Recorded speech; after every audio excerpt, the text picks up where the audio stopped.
Кадр 20'ye kadar zor kişiler yarıyor. Но bizden ana дополнительно var секции, заниматься ederler школьникларында. Kızlar da yarıyor, kız balalar. Шахматның яши юк диләр бу спорт төрен үз итүчеләр. Аны өлкәннәр дә, сабыйлар да яратып уйный. Айнур Билданов һәм Мәликә Мәхмүтова шахмат-шашка клубына күптән түгел генә йөри башлаганнар.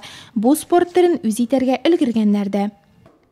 Мне нравится играть в шахматы, потому что развивает мозг, так еще потом внимательность. Сначала бывает сложно чуть-чуть, потом все легко.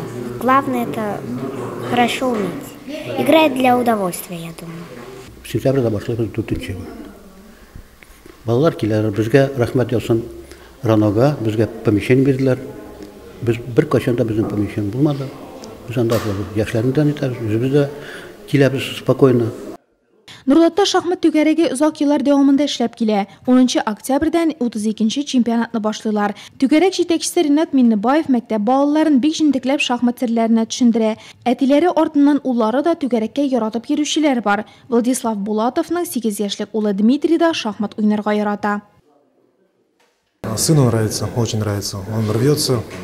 Улыма бик ошый, һәр вакыт түгәрәккә баруны сорый. Мөмкинлек булган сайын барабыз, уйныйбыз. Кайчагында ота, кайбер вакытта оттыра. Отканда сөенә, җентекләп уен барышын сөйли. Шулай ук уңышсызлыклар да була. Оттыру ул алдагы җиңүгә этәргәч, бик ошый улыма. Ему нравится. Шахмат зиһенне арттыра диләр уйнаучылар.